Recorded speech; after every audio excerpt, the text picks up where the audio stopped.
Hello, welcome back to another episode of the Capes and Lunatics. It's me, Phil. Justin is here. Tyler is here. And we've been promoting this. We're very excited. Returning friend of the show, maybe the busiest man in comics, Mr. J.M. DeMatteis. Hello, sir. Hey, guys. How you doing? Good. How are you? Doing well. Good. Comics, animation, you're doing it all. I try. Doing it well.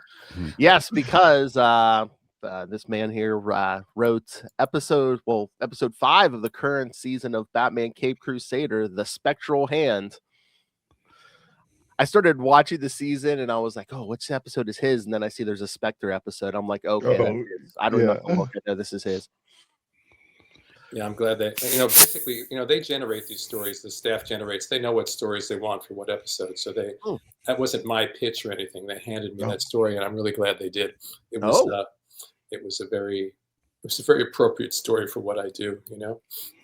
That was going to be one of my questions. Was going to ask you, like, when you're working in an environment like this, do they map out the entire season and then hand you like, okay, here's the story. You write the script, and it's sort of, it depends on the show. Sometimes there's more detail, sometimes there's less, but usually, I'm a freelancer. So I'm sitting here in New York. They're out there in LA. They have their season mapped out, and they break their stories, as the people on staff break down the stories. They know what stories they want to tell. And they come to me and they say, here's the basic beats of this story, which I then flesh out into an outline, a detailed outline, which goes back and forth with them, and I rewrite it a few times. And then once we lock the outline, then I move on to the script, and we do the same thing. It's usually at least 3 drafts, sometimes more, sometimes less. I have a follow-up question I wanted some clarity on, and I thought this is probably the best time. Because I was looking at your IMDb. Yeah. And first of all, my daughter wanted me to thank you for your contributions to Be Cool Scooby-Doo. Because she loves Scooby-Doo, she loves Be Cool. That's actually her favorite version. Really? Oh, that's so interesting. Because that one kind of came and went without many ripples, I feel like it did, but it's very intelligent, very smart once you really watch the show. And she was really excited when I told her that we'd be talking today. But I wanted to ask if you could clarify. I see that a lot of times there's credits that say written by, teleplay by, and story by. Right. I was gonna, if you could kind of clarify what that means. If it's just teleplay by and someone else gets a story credit, like when I worked on Justice League Unlimited, they always generated the stories on staff. So they would send me like an 8 or 10 page outline of the story. I would write the teleplay. Other shows, we may discuss the story, but I'm the one that writes the story outline. I sit there and I write the 10-page story outline myself. So if it's just written by, then there's not going to be any story by credit, because that means that person wrote the story and the teleplay. Okay. If it's broken up, it means someone else generated the story and someone else did the teleplay. Okay, cool. Yeah. All right. Thank you for that clarity. Yeah, it's an interesting thing. Working in comics or, working in prose, I have to plug my novel, Dark Future, that came out a few months ago. Please, if you like my work, run over to Amazon right now and buy it. Pulling it up. Working in comics, there's a lot of freedom. It's a personal vision thing. Even if you're working on Spider-Man or whatever, there's a lot of room for your personal vision to stamp those characters. Then you get into creator-owned comics, and it's totally your own thing. You and the artist, you're creating a universe from the ground up. TV is very collaborative, especially if you're a freelancer. If you're the showrunner on a show, then it's your vision that's guiding that show. And you have your staff.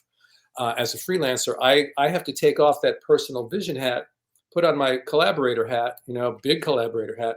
And as long as I do that, I have a great time, because I work with great people. All the people at Warner Brothers that I've worked with, I worked mostly with Jeff Thorne on this show. He was sort of the channel from everybody else to me. But guys like Jim Krieg and Alan Burnett and all those great guys at Stan Berkowitz, all those great guys at Warner Brothers Animation, who are not just producers, but they're writers, they're story guys. They understand story. Sometimes the guys that are producers aren't story people; they're just producers. I don't mean just, but their function is different. So notes from somebody who's not really a writer are very different when you're getting notes from these guys who are so skilled at what they do. So, to sit down and get on the phone or get on Zoom and talk about story for half an hour or sometimes 90 minutes or 2 hours, depending. it's a pleasure for me because I spend most of my time in this room alone with my imagination and my imaginary friends. You know. And the I and the get lead that. time is a little. I know I think it was last year when we were talking to you, it's about something else. You mentioned you're like, oh yeah, Yeah. Oh this yeah. season 2 episode, and I was like, oh, we got to talk about that. So Oh, so yeah. so Right, and what's here the we lead are, time? like a year and a half A year later, later. whatever it is. Yeah, I know. It's animation sometimes takes a lot of time, and then you have, in the streaming world, there's just sort of, I guess, the whim and the will of Amazon or whatever the streamer is, and when they decide they want to put it on, Mhm. because I'm sure this stuff was done and ready before they ever decided that this was the date they were putting it on. I think waiting 2 years between seasons, it's not a great idea. I agree. No, I have one no, more thing, and then I'll let you talk, Phil. Okay, because I know I'm tall talk, but I just have to say, well, not like I said, I was reviewing your IMDb credits just because I was compiling some things, because like I'm a huge Superman fan. You can't really tell based on my hold on. There No, you go. I don't. Now you can see my room. No. Not Superman at all. But there we go. I was looking through. No, I what do you knew mean? I can't tell. What?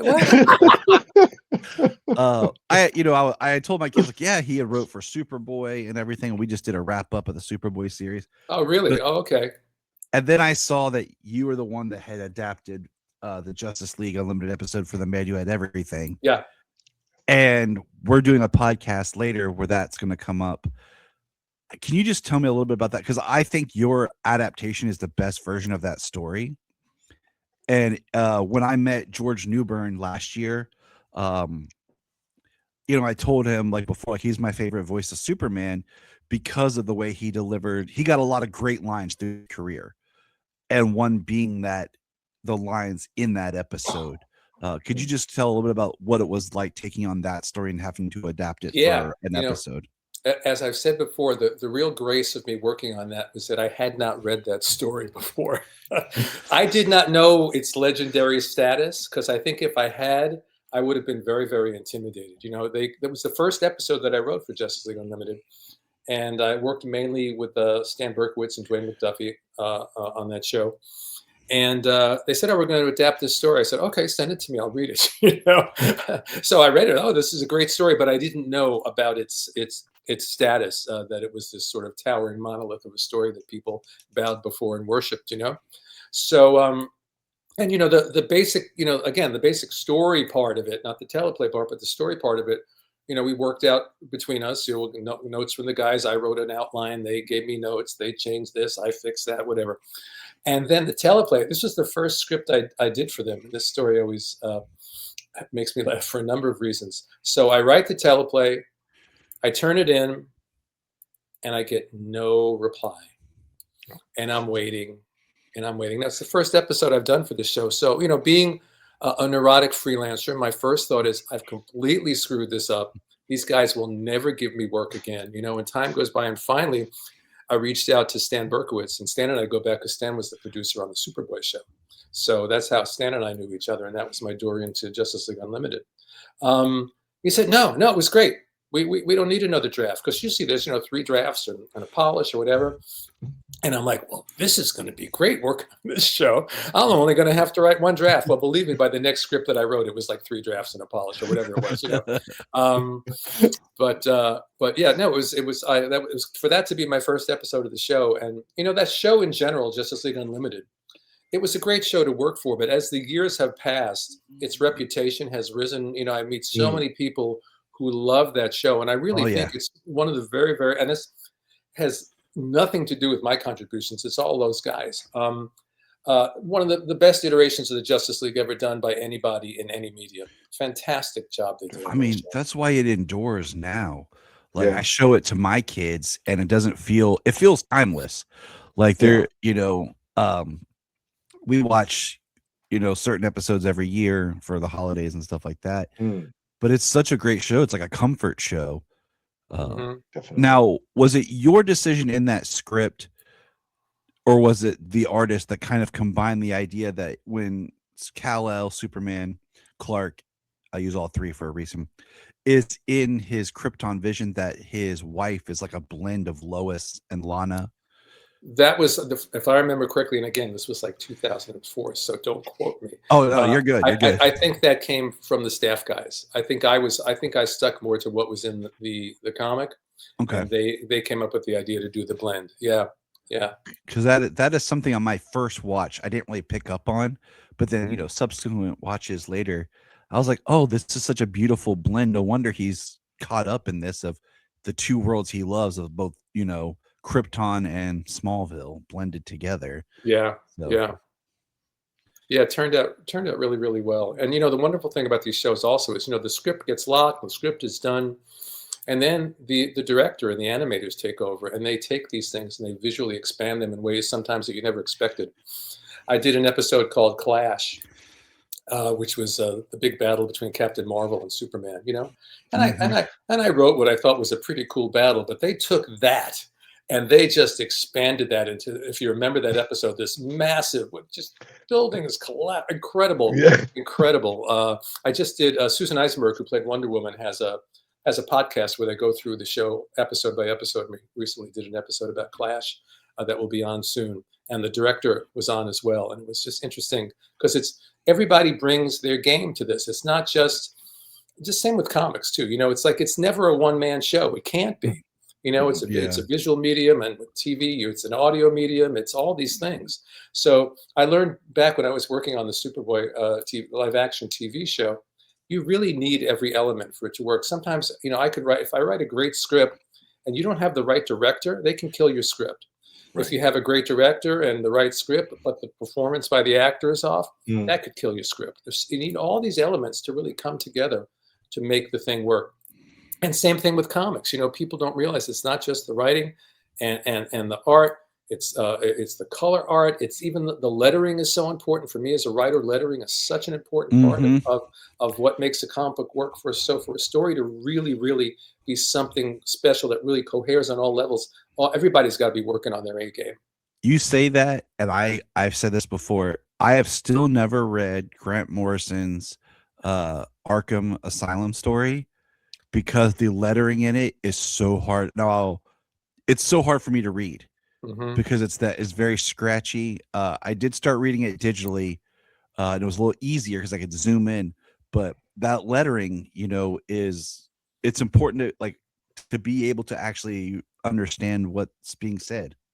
I always say the lettering is the delivery system for my story. That's what's going into your eye and into your brain.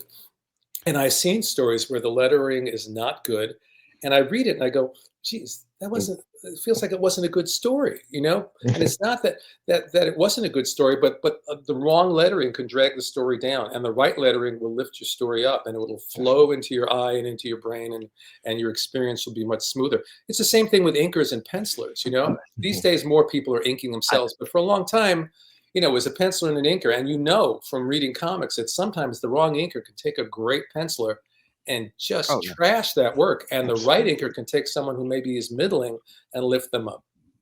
I feel like the inkers and letterers are like the unsung heroes. It's like everything's going well. It's like they don't get credit, but once something goes wrong, they're the colorists too. The colorists. Right. Color work, especially, we're in a world now where the color can be much more subtle than it was, say, in the 80s or whatever. I'll get, they'll send me the black and white art, and it's fantastic. And then all of a sudden the color comes in. And, it's that moment in The Wizard of Oz when you go from black and white to color, literally. It can transform the story completely. Oh, yeah. This is like an editor on a movie. You can be an amazing director, amazing actors and everything, but you get the wrong editor in there who chops your scenes. You've lost your film. Orson Welles said that the editing was the most important part of the process. Yeah. Because he was a very intelligent person. All right. Back to Batman and Cape Crusader. He's like, you're done, Tyler. Calm down. No. No, this is all good stuff. It's great. Yeah, that's all good. So, especially doing the Spectre episode, did you feel it a little more freeing because like this series, it's a little more adult. You can show people coming to a more grisly end than like say in a Justice League Unlimited episode or something. Yeah, I don't know if it's more freeing. It's just different, And absolutely, if you watch the whole season, there's lots of grisly ends in the course of the season.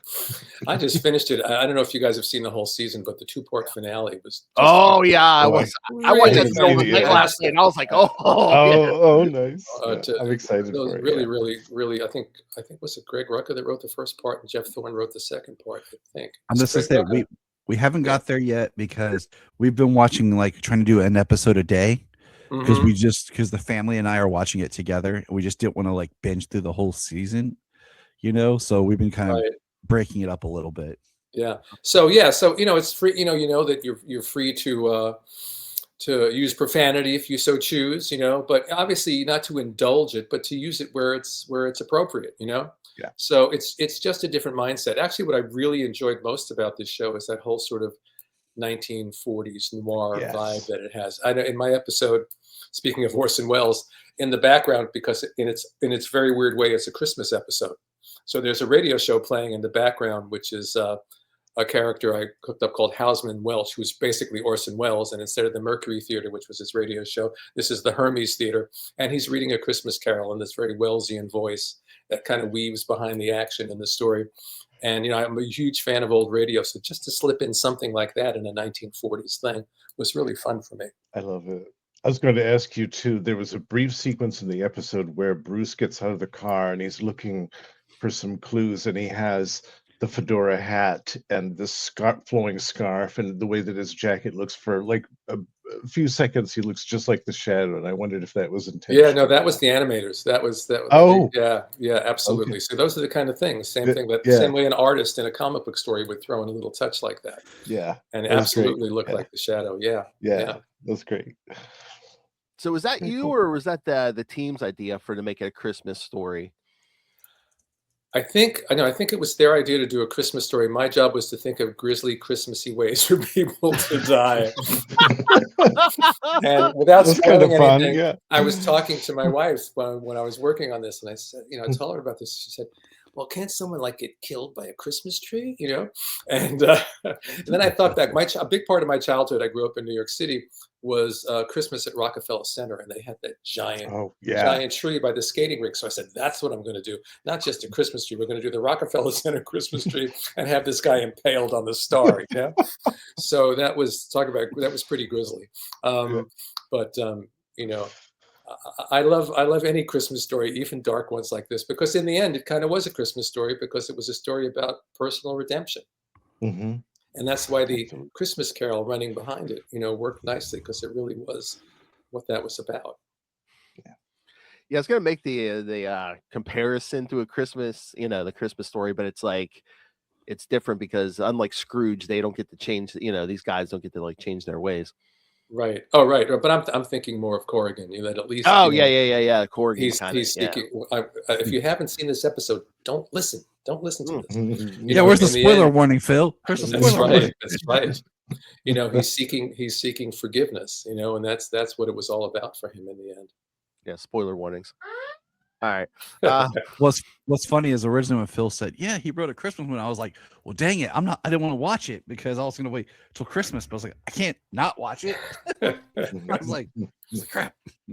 Yeah, in the age of streaming, it's like, it's no more could just the Christmas episode come out at Christmas. It's just like, here's a bunch of episodes. Yeah. Plus, in this day and age, like we were saying, joking about spoilers. I was waiting. I was like, oh, I don't want to see any spoilers before I get to certain episodes, because I thought, these days stuff gets spoiled the day of. Yeah, yeah, and it's true. Yeah, it's true. And that's sad because you wake up, and someone woke up at the second that it dropped, binged the whole series, and it's like my problems with it, season 2, blah blah blah, blah. And you're like 8 hours later, you're like, I just woke up. And I haven't seen anything. And people are already talking. I'm like, man, come on, let something resonate. Like, things get so overanalyzed now. I mean, to the point of nausea, just so overanalyzed. Because everyone has got to get their clickbait out there, and everyone has to say something. It's an old Peter Townsend song. This from the '80s. Said everybody's got an opinion. Everyone can join in and jump. And the internet is the literalization of that. Everybody's got an opinion. Yep. And you're just, I know what you're going to say, Phil, that, give something time, let it breathe. Let's come back in a year and look back at this, and your opinion will change completely. Well, no, I was gonna say as a comic writer too. I mean, maybe it's just my algorithm, but comics, it seems like it's even worse. It's like you open your social media at 9 a.m. on a Wednesday. It's like, oh, the shop just opened. Here's everything that happened. And this character died this week. Yeah. Right. And that comics get analyzed. You don't look at a run. It's issue by issue. They it has to be picked apart. And this is it. Well, this was good, but this wasn't so good. And this wasn't as good as last issue. And it's like you got to take something as a whole to really, really appreciate it. And often it takes time. I've seen things with certain runs of mine, books that I put out, and when they come out, it's kind of like, and 5 years later, 10 years later, sometimes 20 years later, it's been appreciated in a whole different way. People get to see it and appreciate it in a whole different way. Not to make this the Orson Welles podcast, but I'll go back to Welles again. So many of the movies he made after Citizens Kane in his lifetime were just swatted aside and ignored or derided. And then he died and they all became masterpieces, Right. And so, time is a really important part of appreciation of art. And the internet is the exact opposite of that because everything has to be instant. So with that, I got a quick question then.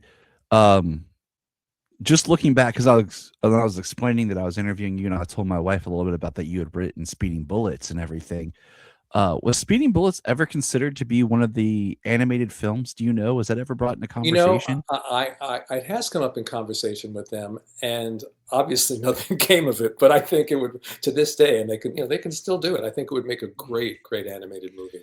I do. I think it's one of those stories that's, I think, perfectly rich for an animated film because it's based on the comic book run, but it's not really tied to a continuity. Right. It stands on its own, and then you have, the collision of these two iconic characters in one. I think it would make a great movie. So because now my wife actually wants to read it when I was telling her about it, so I'm getting her on that one. Like here, so we must educate our families, right? Culturally educate them. Yes. Important on great literature. I mean, yeah. It's like I remember the first time I saw the cover, and then I remember reading it younger, and then rereading it. I think a year or two. I think it was about 2 years ago. Was the last time I read it, and just feeling like, man, this story just really grows and it's really powerful, and I think that it deserves a chance to be translated because I feel like everyone always talks about Superman, Batman, and I'm like, well, the story kind of hits the both of what makes each character their world kind of its own thing and the beauty in their stories, and I think it deserves to be translated into another medium or even one of the now they're doing a lot of these adaptations in either podcast form where they were doing that DC High Volume for a while, or they do it's not audiobook, but it kind of sort of like we're talking about like the motion comics with voiceovers and actors and all that kind of stuff. They got that, but then they have the audio versions. Like I know I got Kingdom Come. They did right, yeah. And I'm such a huge fan of radio drama that that would make me almost happier than if they did a movie out of it, And I pre-ordered the Supergirl Woman of Tomorrow version they're coming out with just because I drive often for work. It's fun to listen to these stories come to life in that manner, and I think this one would lend very well to that as well. Well, I hope everybody in power at Warner Brothers is listening to you at this very moment. As they should. And we're going to resurrect Orson Welles, and he will direct it. See, I'll save us some time because I was going to ask you, if you could write a DC animated movie that's not Batman or Superman, what would it be? But I know you're already going to answer Dr. Fate, so. That's true. Yeah, I would. I was so happy last year when they finally collected my Dr. Fate run after 150,000 years. Yeah. And then I was just looking the other day. The problem with is that these things come out, they sell out, and then they don't go back to press. So I went to look it up because I wanted to get another copy for myself, and it was like already $20 or whatever more than the cover price. And I think it's only been a year since it came out. Yeah.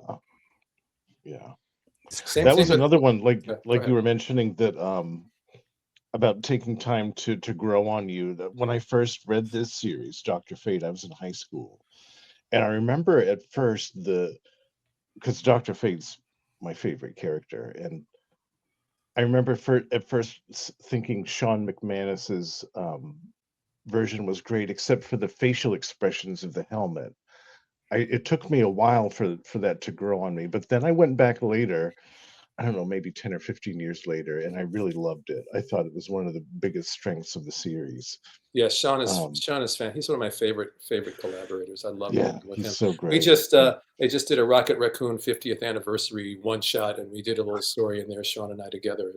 He's one of those artists that continually gets better and better and better Yes. as the years go by. But I loved working with him on Fate. He's one of those artists that whatever you give them, he's either going to give you exactly what you wanted or he's going to make it better. You know. Mhm. And he has the added bonus of just being a really good guy. So when you have an artist who's a wonderful artist and a really good guy, you can't ask for anything more. Yes, definitely.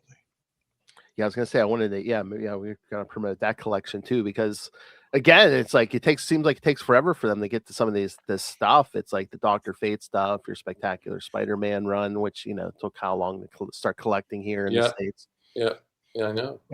I'm hoping the next one is the Spectre with Oh, I would love Brayfogle. that. Yeah, Yes. yeah. Ryan Sook did the first bunch of issues, and then Brayfogle did the Yes, rest of the that's run. right. Yeah. Two other fantastic artists. Yeah. Yeah. And that to me is sort of not in terms of storyline, but in terms of theme, is sort of the spiritual successor to Dr. Fate. Those two Mhm. runs sort of are brothers, I guess, in a way. Yes. So I would love to see that collected.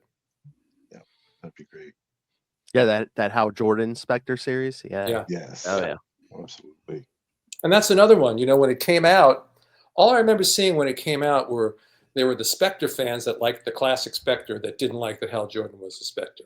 There were the Hal Jordan fans that loved Green Lantern that hated that Hal Jordan was the Spectre. You know, so I remember just getting nothing but negative blowback. And then as years passed, you know, more and more people would come up to me and tell me how much that run meant to them and how much those stories, you know, impacted them. And so you just never know. You never know. I think it's just like you were talking about with art. Sometimes people are just very rejective of change, of that's not my character, that's not Right. my, it's like Right. for us, and I speak as like when it comes to Green Lantern, because I've been reading a lot of Green Lantern and everything this year. It's weird because a lot of us grew up either with John Stewart or Kyle Rayner. Kyle in the comics or John because of the Justice League cartoon.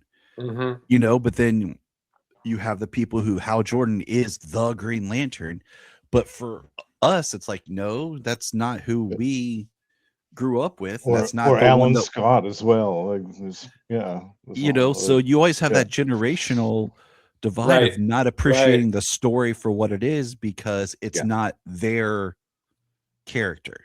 Right. Like that's the thing that your brain is used to. Yeah. So when I read the Spectre, Hal Jordan and everything, it's like, this is really cool. These are great stories. This is really deep because I'm not like Hal Jordan should be Green Lantern, So I just think it's one of those things that sometimes people just need to let, like, comics always change. They have to grow, but then they also at the same time kind of swing back around a little bit, They always swing back around in some way, shape, or form. The thing that this will change everything until next Thursday. You know what I mean? That's the way it works in comics. It always has and it always will. That character that's dead forever will not be dead forever. That's just the way it works. With the Spectre story, at one point in the run toward the end, what I pitched them was a story where Hal would get redeemed and become Green Lantern again. And then we would get a new Spectre as the spirit of vengeance, and another character who would be the spirit of redemption. So you would have, you'd get three characters out of the thing. Okay. And as you can tell by the rest of my run, they said no, and it never happened. But I thought that was a great idea. That is a great idea. Yeah. Did you have new host characters picked out for both? I probably did at the time, but I don't remember. But when I wrote Justice League Dark, I did develop a Spirit of Redemption character, whose name completely escapes me now, but I remember that I got to do that at least. Well, but that was New 52, so I don't know if any of that even exists in the DC universe anymore, All right, yeah. I remember reading that Justice League Dark, but that was what? 2012, 2013? Yeah, I was like 10 plus years ago, because I was getting, at that time, I was just getting every trade that came to my local library because I had no shop nearby. So I just, whatever DC had new at the library, and I read all of it. So that's why I have such a fast remembrance on the New 52s, because I was just reading all of it because I had access to it easily. There's a perfect example. This will change everything until it Right. didn't, right? You know? Yes. Our friend Will is a giant Hal Jordan fan, and I know he said back in the day, like he was all upset because Hal died and stuff, but he didn't read the Spectre series. We went back and looked at it a few years ago. He loves it. As a Hal Jordan fan, he loved it. Oh, so. that's great. I'm happy to hear that. I'm happy to hear that. Yeah. Yeah. The one thing we were wanting to know is like what happened to his niece. I don't think they've ever mentioned the niece again. Oh, I think yeah. she vanished into the ethers, never to be seen again. Well, if anyone gives me a chance, I'll bring her back. Oh, nice. Yeah. Love that. I was just happy as a Spectre fan that it wasn't Jim Corrigan that was still the host, because I felt like John Ostrander gave that character such a beautiful ending. Yeah, in yeah, that and it's series, nice that they respected that, you know? Yes. Oh, it's the I same loved thing with the that. Dr. Fate run. You know, we told a story over the course of whatever it was, 2 years, with a beginning, a middle, and end. We brought, you know, there were new people that were Dr. Fate, and then it was over, and they were done, and the next issue, they were off on another storyline. They didn't Right. touch It was those a characters. reset. But Yeah. that's very rare in comics, you know? Yes. First of all, it's rare that you get to tell a story with a beginning and a middle and an actual end. You know, that alone was miraculous. But looking back, you know, the great thing about the 80s was there were very few guardrails. They let us have so much creative freedom. I look at that Dr. Fate run and some of the stuff going on in those stories. I don't know if I could get away with that run today in that way, you know. You know, even something like Craven's Last Hunt. I mean, I barely got any notes on that story. I basically what you read is what I wrote, you know. I don't think that would happen that way today. I really don't. Is it just because like so many of these characters are so big IP now? Like if they're going to show up in a movie or an animated series? Yeah, I'm sure that has something to do with it. And I think the culture at the companies has changed a little bit. You know, there was a certain point where it was sort of like creator up stuff. And it's a lot more, I think, top down, you know, where a lot of things are generated editorially and by the publisher, and then it comes down, and then the creators come in almost a little bit more like TV, you know. But there's still so much freedom in comics, you know, even with these characters, there's still a lot of freedom, and it's a lot of fun. Well, like Craven's Last Hunt, I mean, that came right after that the wedding, and they, you know, you're like, okay, I'm gonna have Craven shoot him, bury him alive for 2 weeks. It's like, yeah, they wouldn't. I don't think they would do that these days, but it's because these days I feel like they're like, okay, well, Spider-Man's doing this in a movie, so you really can't do such and such and such. Or the other thing they might have done if it was being done in a more modern era is they would have stretched it out so that story would have gone on for a year. A year. Yes. Yeah. You know, and then there would have been all those things. Spider-Man is dead, and he wouldn't have come out of the grave for 6 or 7 issues or whatever. You know. Well, yeah, I mean, you were there for the Clone Saga. Remember that was only supposed to be a couple months. And they stretched that to what, 2 years. We thought originally. First, we said 6 months. At most, it was going to be by the end of a year. Ben Reilly was going to be Spider-Man, and that Peter and Mary Jane were going to go off on happily ever after. But you know, I put on my parachute and jumped out of that plane at a certain point, and it went on for quite a while after that. And I think I think most of the people that worked on it, especially in the beginning, would say if it had been done in the time frame we originally planned, I think it would have been much more successful. Although I have to be, you know, to clarify for historical purposes, it was a very successful storyline. It sold very well. Even at that time, it was when the books were the whole industry was taking a hit at that point in the 90s, the Spider-Man books were selling better than most. You know, and they were hanging on. And again, I think if that had been done in a shorter amount of time, the way that we originally envisioned it, you know, the end point was supposed to be relaunching all the books with number ones as Ben Reilly begins his new life as Spider-Man. And then you had Peter and Mary Jane off having their baby. Peter could come back once a year, have an adventure, you know, and then eventually someone would have swapped it down the line because that's comics, you know, but we could have had a good long run of Ben Reilly as Spider-Man. We were planning a new supporting cast, new villains. We were going to do everything. Really, really a fresh reboot, which is kind of what they did with the Ultimate stuff in a weird way, right? Yeah.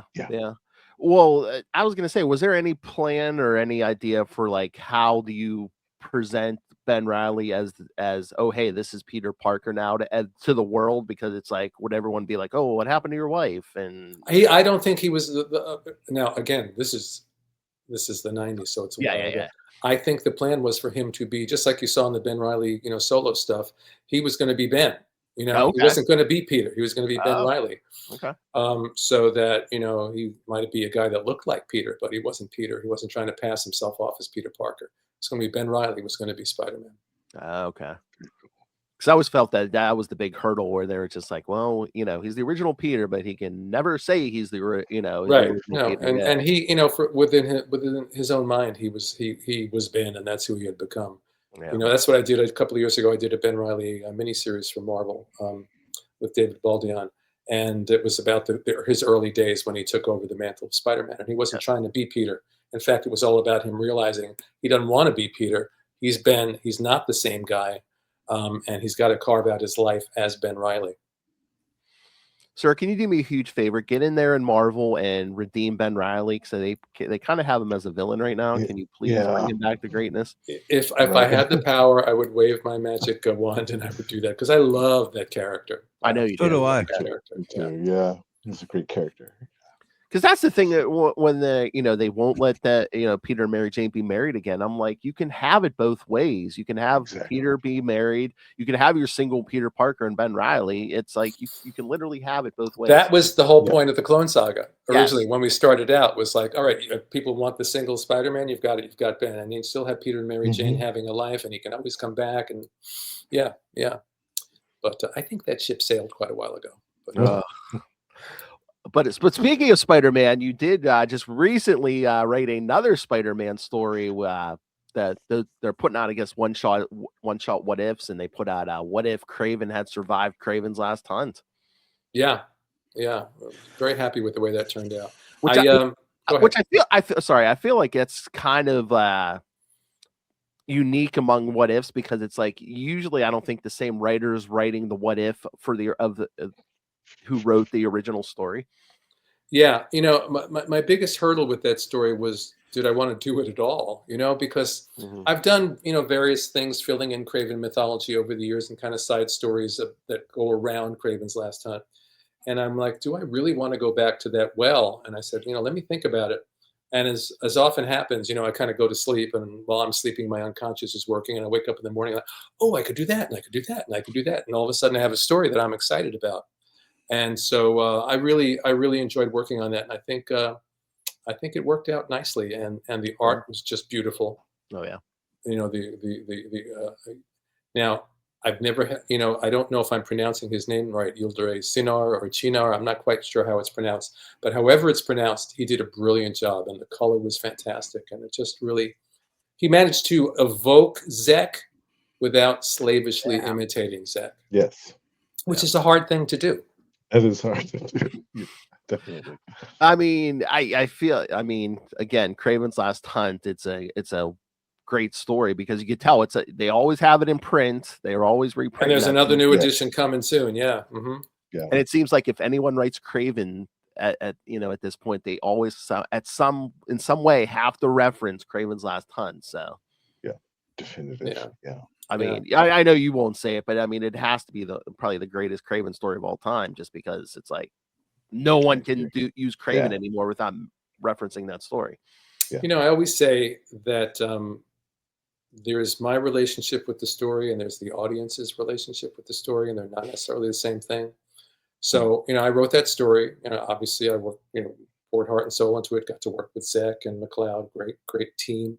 But, you don't expect that a story is going to have the impact that, say, Kraven does, because you don't know. I've written stories that I think are the best things I've ever written, and they kind of go out and go blip, or they go blip, and 20 years later someone says that was great. You don't know.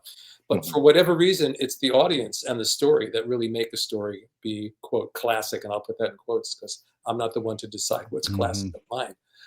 But the audience responded to that story, and so it lives on.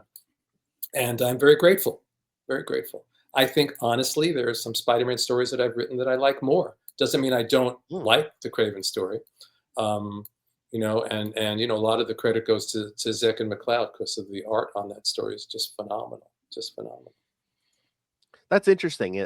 So I don't know, what Spider-Man stories would you like better, like the Harry Osborn stuff? Yeah, I would. I personally, I prefer that run on Spectacular Spider-Man, especially the Harry Osborn stuff. I think The Child Within, which was the first big story arc we did, I really love, and then Spectacular Spider-Man 200. if I had to pick one single issue Spider-Man story of mine, that would be the one. But that doesn't take anything away from Kraven's Last Hunt, Oh yeah, you know? no. But it's just, for me personally, I think I prefer that. Do you think maybe because you had so much more time to flesh out all the hairy stuff? Oh, maybe. Could be. You know, when you have that time on a monthly book, like, you know, Zek and I think we're able to hit the ground running with Craven because we had a couple of years working together on Captain America. Yeah. We'd already built those muscles and built that chemistry. And so on Spectacular Spider-Man, Sal and I had month after month, and you don't get better than Zek or Sal. You know, Yeah. two of the if you're looking at mainstream, you know, superhero comics, you're not going to find it. You might find people as good. You're not going to find anybody better than those two guys.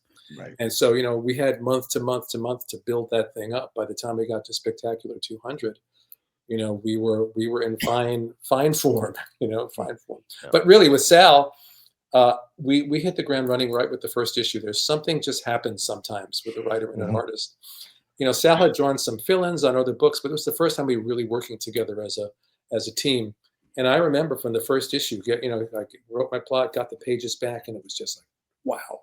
He was responding to something in my story. I was responding to something in his art, and it just clicked.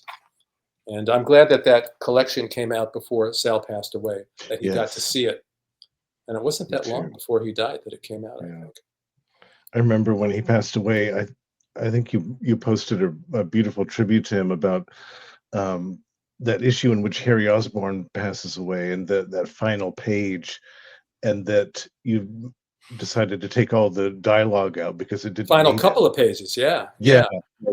I thought I would have to, you know, because I wrote all this stuff in the plot describing the emotions and what's going on here, and this has to happen, and then get the pages back. And I actually started writing. I started, you know, putting in the schmaltz, you know, bringing in the violins, and I went, you know what? Everything I asked for and more is here on these pages. I don't want to muck this up with a single word. And those last two pages are just beautiful. So good. Yeah. I mean, that's part of the magic too, right? Where it's like you feel, you know, much. How do I put this? You feel a lot more relaxed about your plot because you're like, okay, well, I'm throwing this to a Sal or I'm throwing this to Mike Zek. I really don't have to worry about doing all the heavy lifting. Right. And you know, when I worked with Sal, I wrote very, very tight plots, page by page, panel by panel, you know, and all kinds of sidebars about the emotions and the psychology. But give that plot to 5 different guys, you're going to get 5 different stories back. You know, it's like, and the masters like Zek and like Sal, they know, you know, you can describe a panel as much as you want, but where do they put the hand? What moment do they freeze that? You know, what's the expression? And you know, and we've all seen the artists that get it wrong. And that's why, especially when you're working Marvel style, which I hate calling it Marvel style because people think of the Stan Lee, Jack Kirby style, which is like Stan gives them 3 words and Jack does 5 issues. You know, it's not that. You know, you're writing detailed plots, and then you're responding to the artwork afterwards. But you know, you give it to the wrong guy, and that you have to do the exact opposite of what I did with Sal, which is over-explain what's in the art because it's not clear.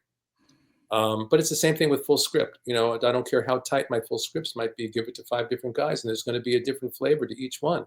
And one guy is going to hit it out of the park, and one guy might completely, you know, drag it down. Because there are so many choices to be made. You know, panel to panel flow and panel to panel storytelling is an art in itself. So, as many people have said, you know, you can be the best artist in the world and be a horrible comic book artist because you can't tell a story. You know, the right artist knows how to lead the eye from panel to panel, how to create a flow from panel to panel. You know, it's so important. And I mean, comics, it's such a weird, like a great thing where it's like Batman Cape Crusader, the animated series, like you don't know the animation team. It's like with comics, you know, if you know you're writing for something for a Mike Zek, you're like, okay, well, I'm going to write it this way. If you're writing for Sal, you're like, well, I'm going to write this scene. Right. Or more often than not, you know that I can write whatever I want and I don't have to worry about it. You know, even more so, you know, even more so. And then, I mean, you even said like that whole Kraven's Last Hunt, you said originally you envisioned that as a Batman story. It went through a long gestation period. Originally, it was a pitch for a Wonder Man miniseries, believe it or not. Oh, wow. Oh, It was Wonder Man and the Grim Reaper, and the Grim Reaper Oh, quote wow. kills Wonder Man and buries him for like 6 months. Wow. So it was actually the dynamic. I think about it now. The dynamic there was more like the Harry Peter dynamic. It was two brothers, that loved each other, but that were enemies at the same time. Thank God Tom DeFalco rejected that pitch back in the day, and it was years before Craven. And then I pitched it a couple of different ways as a Batman story, and for a variety of reasons. I pitched it to Len Wein, I pitched it to Denny O'Neil for a variety of reasons. It never got off the ground, and then Mike Zeck and I were invited to take over Spectacular Spider-Man. And I said, this is my last chance. I got to get this story about the guy coming back from the grave. And all the elements were just perfect, And Peter had just gotten married, and he was in the black suit. And I always say stories have lives of their own. The story knew where it had to go. It had to be a Spider-Man story. Couldn't be a Batman story. It certainly couldn't be a Wonder Man story. And in fact, one of the Batman versions, I eventually, like 10 years later or more, did a story in Legends of the Dark Knight called Going Sane, which is another one of my favorite stories. It's a Batman Joker story that grew out of the seeds of Craven's Last Hunt, but it's a very different story. But all the elements came together for that story in just the right way. And even something as simple as the black suit, if he had not been in the black suit, the story would not have been as impactful. If Peter and Mary Jane had not just been married a few months before, it wouldn't have had the same emotional weight. I got to get back to my girlfriend is not the same as I got to get back to the wife that I just married, So there were a lot of wonderful things. And because I was working with Zeck, we had created Vermin when we were doing Captain America. It was the perfect character to bring in. So all these little pieces just kind of came together. And I really think that this, all along the story now is, not going to be a Wonder Man story. It's not going to be a Batman story. Here we go. It's a Spider-Man story. I didn't know, but the story knew. And just those Mike Zeck visuals. I mean, it's still that classic, Peter coming out of the grave in that black suit. Yeah. And there's the other thing, and I've talked about this before, but it's important to stress when you're working with the right artist. Craven's Last Hunt. When you're working with Mike Zeck, everything you're putting in your plot is clear as a bell. You don't have to explain the action from panel to panel. You don't have to explain the emotion on the characters' faces. It's all there, which is why if you're reading Craven's Last Hunt, it's all interior monologue. Because if someone else had drawn that, I might have been doing a lot of other explaining about what was going on in the panels. But because Mike was so crystal clear with all of that, I got to spend all the time drilling into the characters' heads and going deeper and deeper, because I didn't have to tell you he's doing this, he's doing that, he's angry, he's this, he's that, because it's all there in the pictures. I was gonna say, do you have any of your notes or anything for that story? Because I feel like you're gonna put out a big collection next year, because I think next year's the 40th anniversary of that story. Oh, I didn't think about that. I know they're putting out, are they called Marvel Premiere? That's sort of smaller. They have a collection of where they collect them in a smaller edition, physically smaller. I know that's coming out, I think, in the fall or early next year. But I'd love to see like a nice oversized edition, so that the Zeck McCloud art could really breathe there. Yeah, maybe even like some kind of hardcover or something. Yeah. Unfortunately, all that stuff from those days was probably on those. Remember those little discs we used to have on our computers? Floppy disks. Floppy disks. That's right. And years ago, I took all my floppy disks and tossed them away, so I don't have a single thing. Somewhere, maybe Zeck in a file somewhere has the plots or something. I don't know. I would be delighted to see that, because I have no idea, no clue. I was gonna say, you don't file with like paper, or did you keep everything on the computer at that point? I kept most of it on disk. I have some things, like certain projects, like we did through Dark Horse. We did a new edition of Moonshadow a couple of years ago, and I had tons of stuff that I kept from Moonshadow. Nice. So we were able to fill this special edition with so many extras in the back. But and I have some things, tucked away in a drawer here in my office, but not a lot. And now, in the past, however many years, 20 years or whatever, it's all on the computer, or it's backed up. It's backed up somewhere in a folder. So I have all the scripts, but they're all in digital form. I don't have them printed out. Because it seems like they always look for an excuse to reprint Craven's Last Hunt 40th anniversary. I'm pretty sure, they're going to be like, hey, here. Probably, yeah. I think it was, I forget, was it IDW that does those giant oversized hardcovers with the original art? I think it is. I think so. They did a Mike Zeck one a few years ago, and they had one of the Craven issues with the original pencils and inks, and it's it's huge, and it looks just beautiful, really beautiful. Yeah, but it's it's one of those books that there's no shelf in the world that this book could possibly fit on. You need a big coffee Specialized. table. Right. Specialized bookshelves. Or it's an office somewhere, you know. Yeah, I feel like all these companies, one of the good, better ideas they've come up with is like these big compendiums and omnibuses that like collect like full, you know, like you get like the Dr. Fate run, the whole story of that. Yeah. Or, you know, when they did the Spectacular Spider-Man thing and they threw in a bunch of other Sal stories, that thing was like 1,000 pages. But my question is, how do you comfortably read that? That's my question. I know you have to like put it down because I was reading a big compendium the other day and I was like, man, my hand's hurting. I gotta get You're lifting weights while you're reading. It's exercise. Yeah, exactly. Because you know, when they deliver those things and I get a box with like, you know, 5 or 10 of those, you know, it's like I got to open the box and take them out one at a time because I'm not lifting this up and carrying it up to my office. I'll kill myself. You know. Those are great too for like big long runs. Like I've been reading Larry Hama's G.I. Joe run, which he's still doing. Oh yeah, he's still doing. Yeah. Really? I mean, this is like great. This is at least like the 3rd or 4th company he's wrote that series for, but he's still writing that G.I. Joe series. Wow, that's great. That's really great. What I thought was crazy is like we have omnibus. We're like, yeah, and now we have compendiums, and I'm just like, woo. Like, what's the difference between an omnibus and a compendium? I almost feel like there's no difference, but I almost feel like certain companies call it an omnibus and some call it compendium. Right? Yeah, I was trying to figure it out because they just announced the Blackest Night compendium, and I'm like, okay, so what's the difference? Is a compendium softcover maybe, or that was going to be my question. It might be.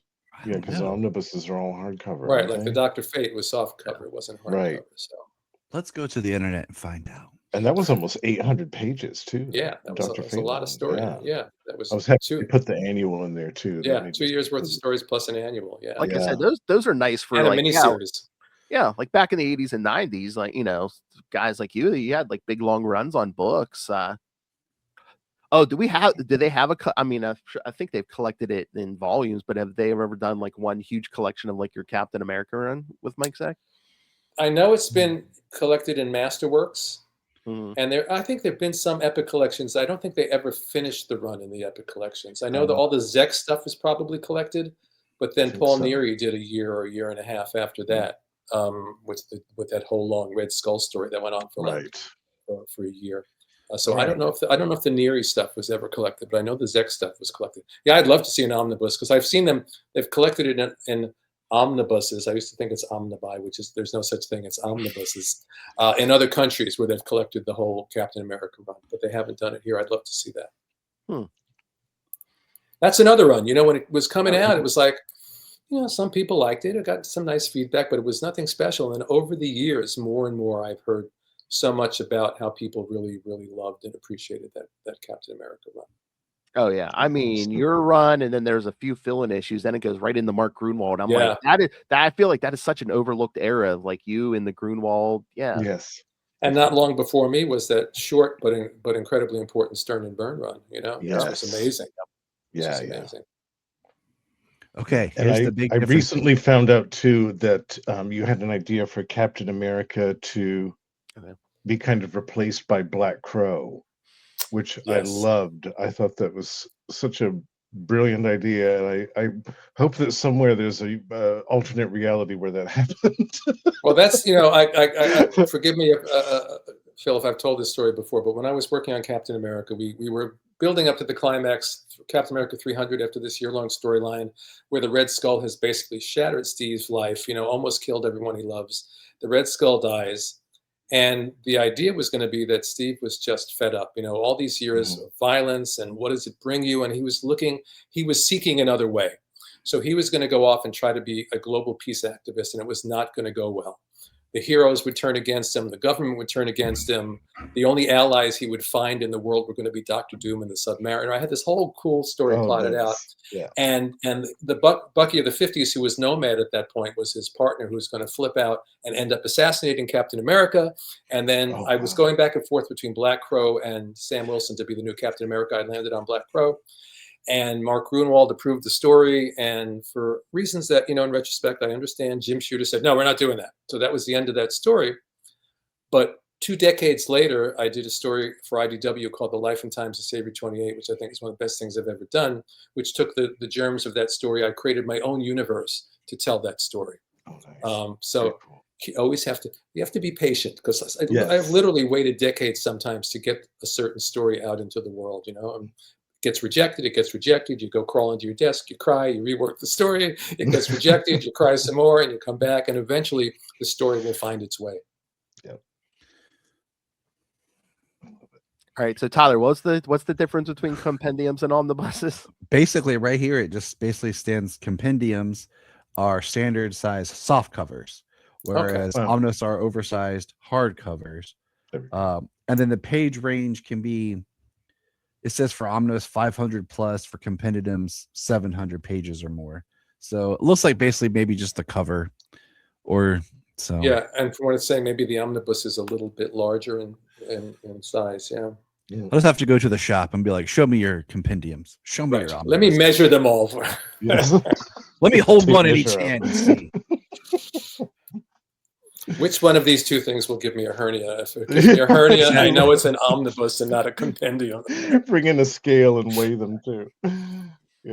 Yeah, come on, we need a series of J.M. DeMatteis Spider-Man compendiums, omnibuses, whatever. Yeah. You know, in Italy, I've never seen them, but I've been told about them. They've collected every Spider-Man story. They had a whole series of every Spider-Man story I ever wrote chronologically, I think. Oh wow. Yeah. That sounds amazing. Yeah. My Italian brothers. Do that. Do the Batman. Do all your Batman stuff. Yes. Yeah. Spectre. I really think that would be a Version really of neat that. thing, is like not just collecting by character, but collecting by writer. Mhm. So if I you're feel a like fan you've done that. I They- feel they like do they've it done that with a sometimes, few, yeah, they but do. they're like Yeah. smaller collections. It feels like they just like Yeah. kind of pick and choose stories. It seems like. Right. Right. Yeah. Would you be up for that? Be like, okay, here's his here's his every word on Spider-Man for now. Yeah, I think I will. It's a funny thing, because you look back at early work, and sometimes you can't help it. All you see are the flaws. You see, you see where you're learning. You see where the gaps in your knowledge are. You see where the clumsiness is. And yet, at the same time, I've learned over the years to kind of respect the work of that younger writer, and who was always doing his best.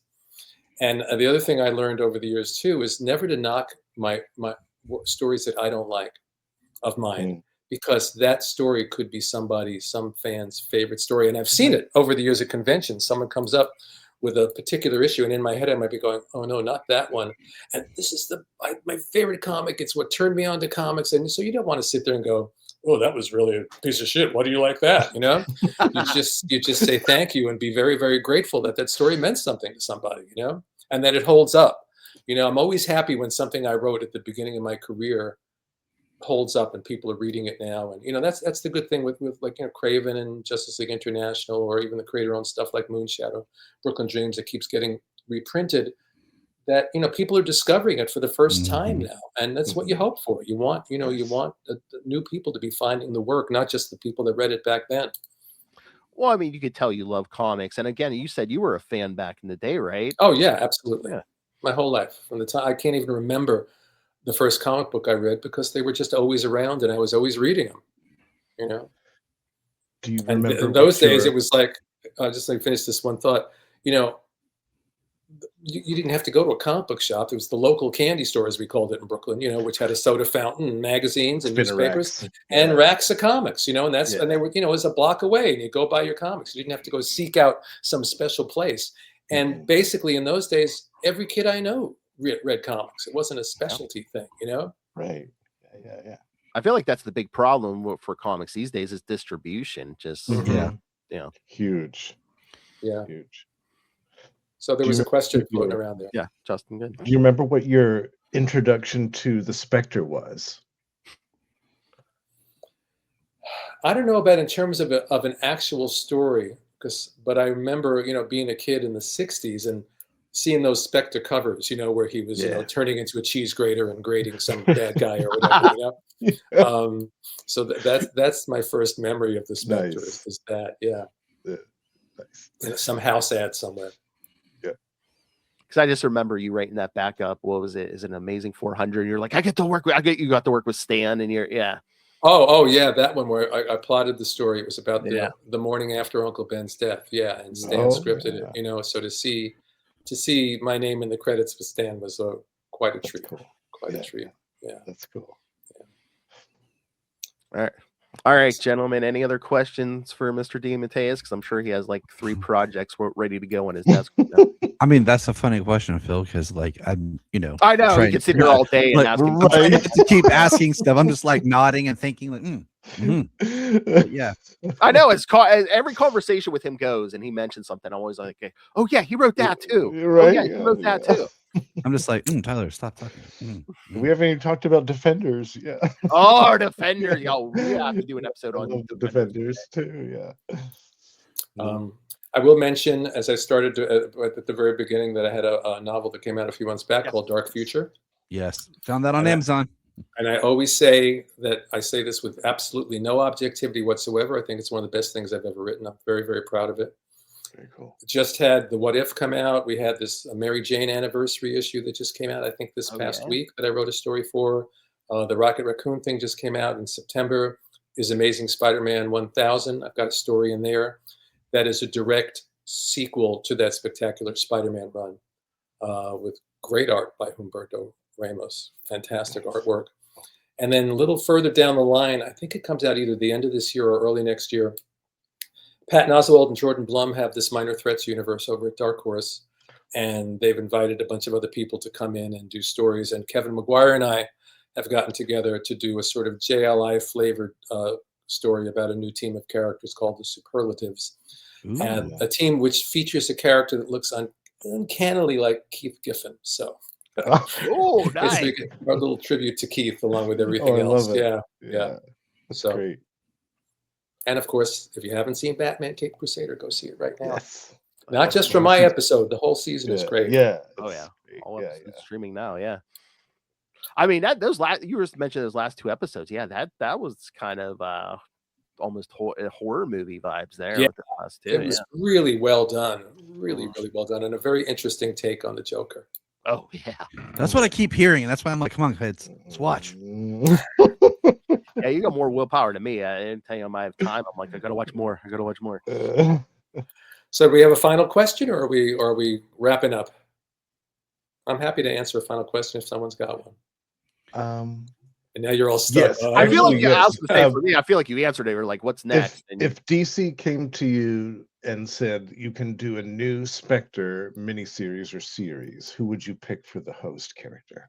You know, I don't know if I'd want to do the Spectre. I would want to do that Spirit of Redemption character that I cooked up years ago. Yeah, I want to see that too. I would like to return to that. Yeah.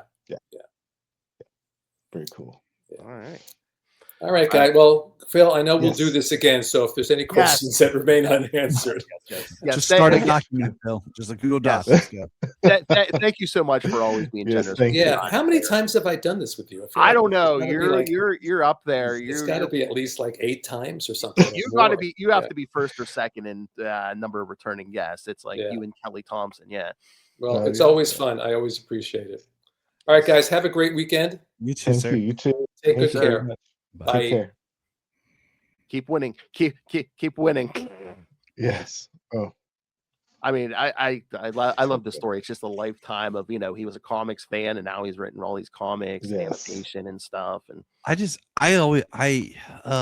have asked him some more, but I just didn't want to because I don't want to hold him. But like, I just love when you have the legacy of writing for comics, but then television that are comic related, and then animation, and like how, that just connects, but there's differences to the writing. Because I would love to talk to him a little bit more about just his experiences with Superboy and writing for that show and just how that worked out. You could do a whole episode just talking about that. Yeah. I mean, just our conversations, like he says, like he'll like try to take time off where he doesn't work, but then eventually the stuff just keeps pouring out of his head. And he's like, oh, I gotta write that down. I love it.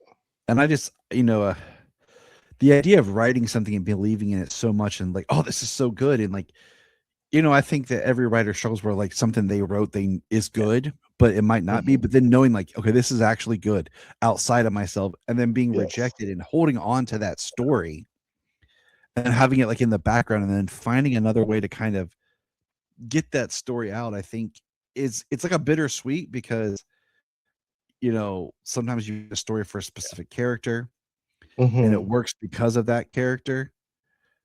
and then you have to But like it's- adapt it to something else to get it out there, and it's still a great story. But if it had Yeah. been that specific character, like he was talking about, Yeah, right. you know, I just think With that's their a last strong hunt, yeah. struggle for a writer. I mean, how many writers, Phil, have we talked about or talked with? I'm sorry, that have like, oh, I have this story in the back of my head I haven't got to do yet, or Yeah. they wouldn't let me, and then they're able to get it out years later. Right, Like, like with Last Hunt, yeah. I was gonna ask him too. I forgot to ask him which Batman villain he had picked to be the nemesis in his Batman version of The Last Hunt. Oh yeah, I know. I don't know if there was a few. I thought he mentioned something about the Joker maybe at one Okay. point, but yeah, I don't know if that one went through several iterations, but Maybe, yeah. yeah. I mean, you talked about the struggle, Tyler, but it's like, yeah, I feel like in the beginning it was probably more. Now, I mean, he's been doing it for how many decades? I think now Mhm. it's probably, it's like I want to do something. Oh, it's Jan DeMatteis. Yeah, let's do it. yeah, That's what I was. I think kinda now wa- because you have the people who are fans reading who are like Oh now yeah, the editors and other writers and have come up that he's such a legend that if he were to, hey, I got this idea.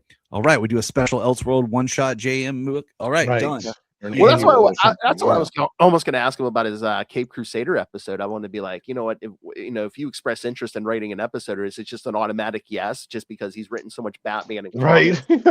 he's written DC animation, Yeah. so it's like, oh, this guy knows how to do this. We have decades of proof Yes. this guy can do it. So That's another good feeling when you see a creator's name and you know that the character, whoever it is in yeah, good hands. You have that feeling, that confidence of knowing that it's gonna be a good story, the character is gonna be well characterized, it's gonna be true to the spirit of the character. yeah, There's only a handful of people that I personally get that feeling of when I see their yeah, name, and he's definitely one of them. And when I saw it was a Spectre story, of course, I yeah. was over the moon. If I could do a backflip, I would have done it. And I love seeing him, and I love seeing him get more work because not only yes is he talented, so it's going to be a good story, but it's like he is such a nice guy where it's like, oh, Yes, it's nice to see something good happening to a good person, definitely. and he is such a big fan of all this stuff.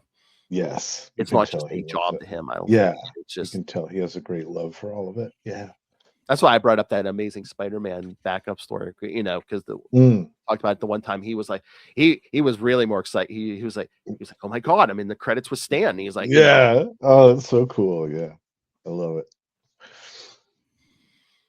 I all mean, right, it's just like I love Elseworlds stories like in books because they can give us a really strong, powerful story with a Mhm. beginning, middle, end. And I think you have this generation of creators like Mr. DeMatteis here who have these stories that they want to tell, and I'm just like, why not give them a 6-issue run or a oversized one shot? Let them tell these stories that are going to sell, they're going to do great, and they're going to have longevity. Mhm. And if it's in an Elseworlds box and everything, it's not going to hurt anything. Mhm. It doesn't break your continuity. It doesn't hurt. And yeah, that's what I'm going to say about that. I mean, you can let him do anything. He's not going to hurt the brand, whether it's Right. Absolutely. DC, Marvel. He knows what he's doing, and he Yeah. loves these characters. And Yeah. I don't know. The only thing that got me mad, I was like, oh man, he's only doing one episode this season. I'm like, oh, there'll do more. Maybe season 3 we'll get more. Yeah. Maybe. And I think that's kind of my thing is like, these writers, awesome. But like, how do you how do they pick him to do an episode compared to some of the other writers they get that are just kind of writers that haven't worked in comics or that you've not really heard of? We should have asked. That's what we should ask them. It's like, did they pick him or did he submit something? And they were like, okay, yeah, okay, you're interested. Yeah, let's give this a go. Well, didn't he say that they already had the outline for the story and they Yeah. But I just wondered, that's did he have to say, oh, hey, I'm interested in writing an episode, or did they come to him? It Exactly. sounded like they approached him. Yeah. And again, maybe his name was on the short list because it's like, oh, hey, he's written DC animation Yes. before. He knows Numerous he knows ones, what yeah. he's doing. Even Because films. Yeah. even because this is, I guess you can trace back like it is Bruce Timm once again producing. He worked with him before, and Mhm. it kind of feels like, why aren't we seeing going back to the well a little bit more with some of those writers that like Paul Dini, Yeah.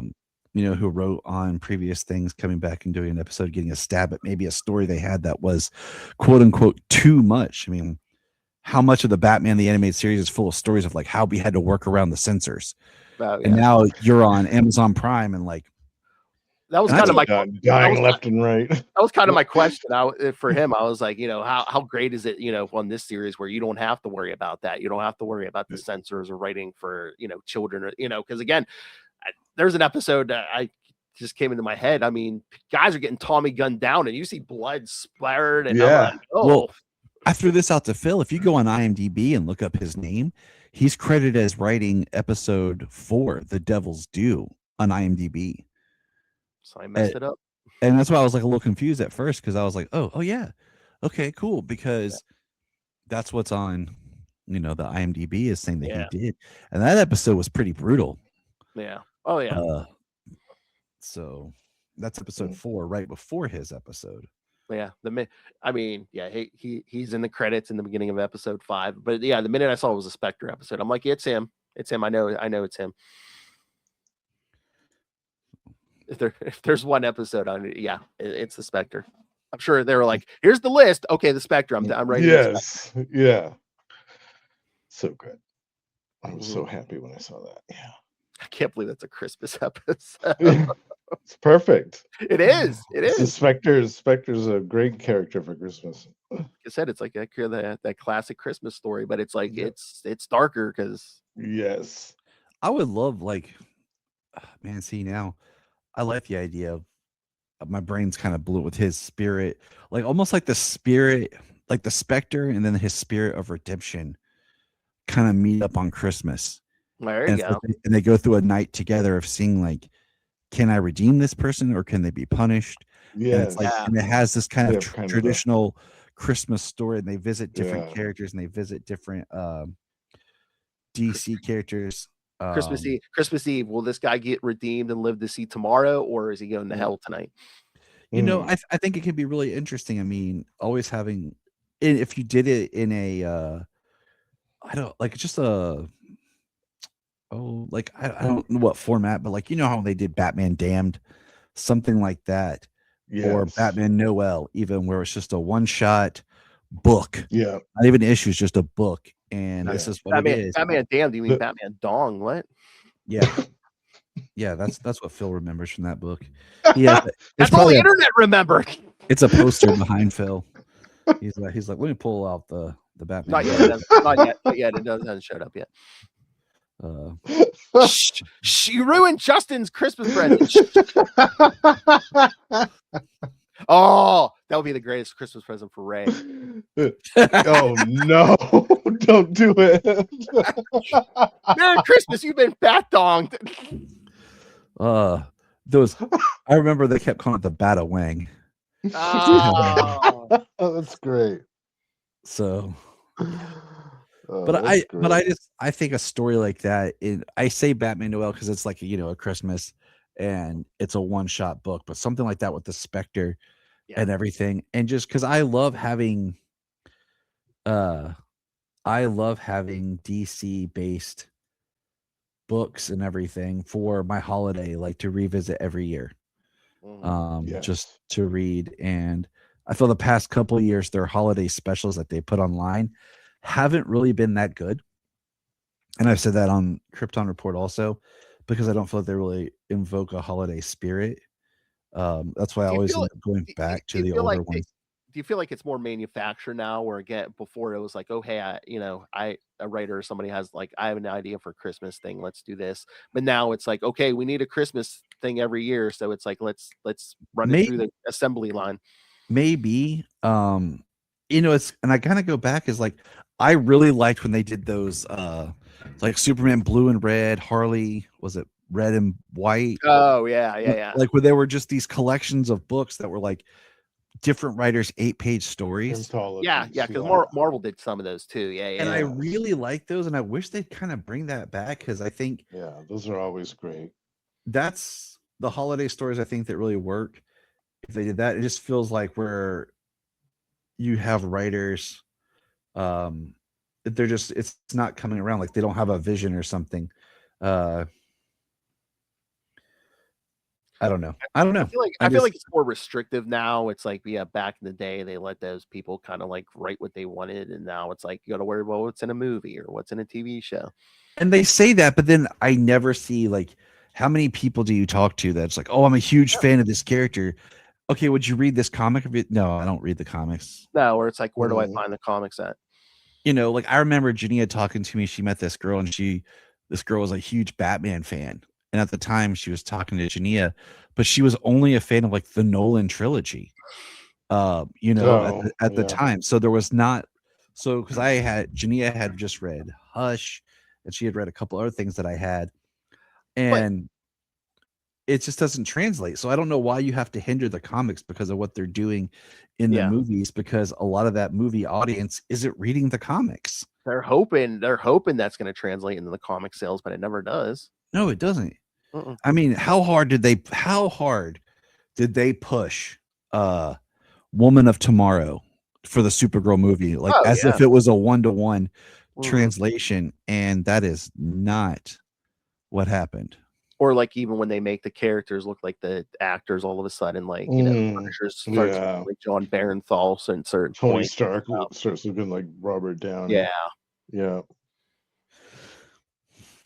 But no, I feel like that's a bit larger pop culture thing, because it's like I'm sure there's people who watched all those Harry Potter movies and never read a Harry Potter book. True. Yeah. True.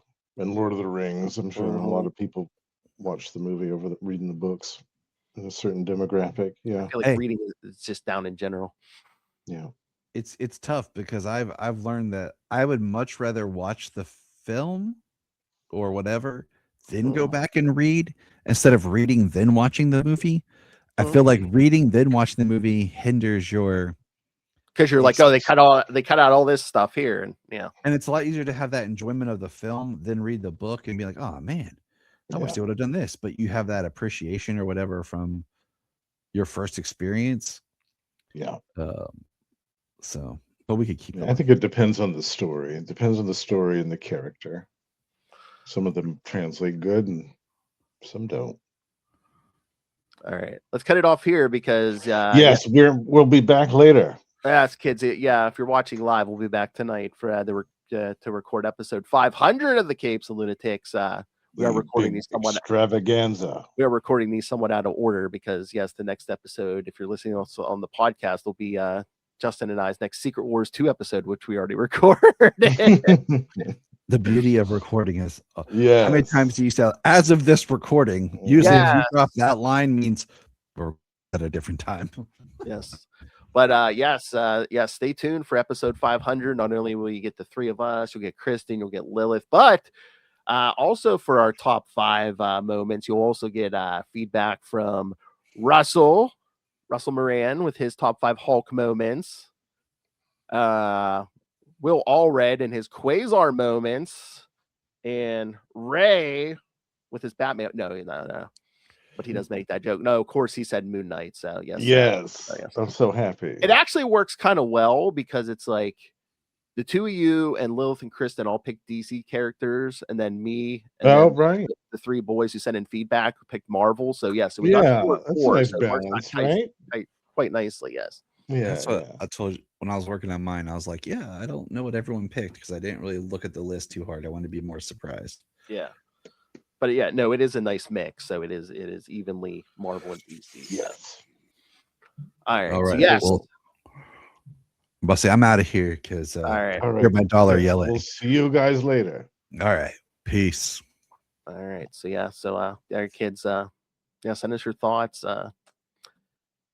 Especially if you're a creator. If you want to do an interview, come on, let's go. Yes. CapesandLunatics @gmail.com or call the voicemail 614-382-2737. That's 614-38-CAPES. Follow us on all social media. Again, pick up all your merch, your Capes and Lunatics, your Lost Library of Legends. Yes. And again, support us by just rain random money through the Cash App link and the Patreon, where again you get at least one exclusive uncensored episode every month, early access to these episodes. Like you could have this episode, you could have J&D and DeMatteis early. So come on, come to the Patreon. And of course, again, it's the only safe legal way to tell Wolf Hellfire what to do, because you can suggest topics for us to talk about. Shut up, Phil. All right. So go subscribe, patreon.com/CapesandLunatics.